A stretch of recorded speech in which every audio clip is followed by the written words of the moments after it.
Hello. Just a few thoughts for the day, um, mainly directed towards the Irish Scientologists because I see them on a regular basis and my heart goes out to them. First of all, to the Ryan family, I'd like to express my sympathy for the loss of their father. Sympathy, that's low toned. And I really want to, I'm probably going to be covering old ground here, but I'm called by these people like covertly hostile and 1.1 and all the ramifications that has. But like, to be covert means to be hidden, and the hostility is hidden. My hostility is up front, and it's not actually hostility, it's a desire to bring you to the truth about your so-called religion. Now, I maybe make mistakes in my methodology, but the aim is the same. I want you guys to know what I now know. It's simple. Now, hopefully, I have a few things that might help you to reach that point. First of all, I'm not covertly hostile. I'm not even actually hostile, if you can think with that. I'm not hostile. I know some Scientologists who are, and you know who they might be. But like, let's just look at the whole thing. Like, I mean, you guys probably feel that you're under siege, and you should do, because the entire world is against you. And they're not against you because you've got some superior knowledge and you know these things. They're against you because you are the bad guys. You are the guys who are actually making things worse for everybody. The aims of Scientology are a world without insanity, crime and war. And certainly, number 1 and 2 are actually encouraged by Scientology activities. Now, they haven't caused a war yet, but you know, I actually consider that what I'm engaged in is a bit of a war, even though it's like a personal thing. I also read The Art of Sun Tzu, like L. Ron Hubbard did. But anyway, you can't see all this because you're in a bubble, and you're not even allowed to look. Hubbard's so clever. Like he'll say one thing, and then he'll say something else that completely contradicts what he just said. For example, in the month that he wrote the What is Greatness policy letter, which I actually quite like, you know, he's preaching tolerance and, you know, if you can still love your fellow man, blah, blah, blah, despite what he does, then you're great.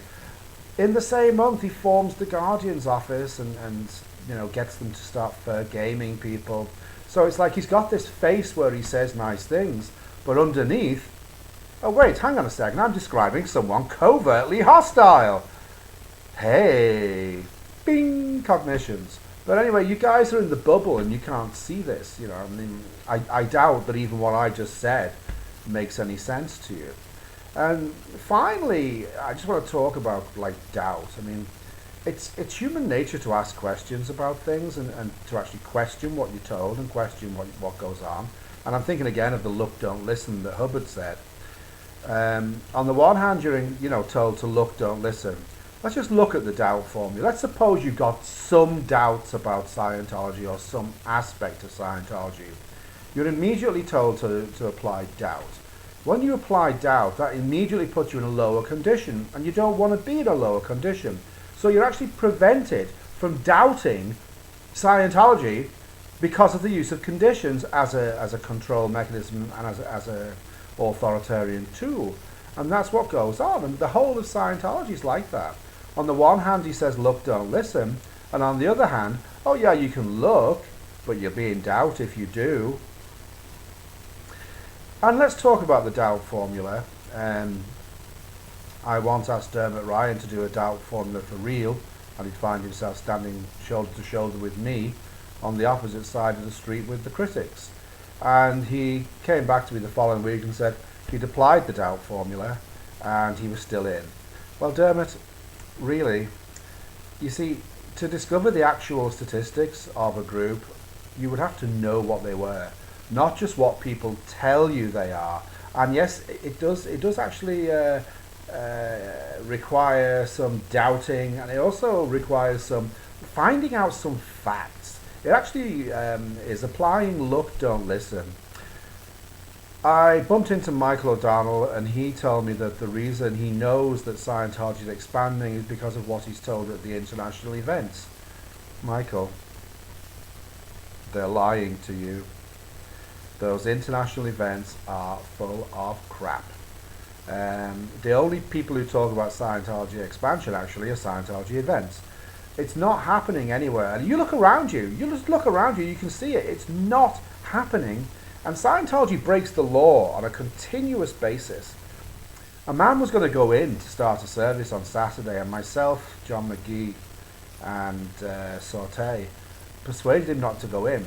You told him that you could help him because his wife was mad.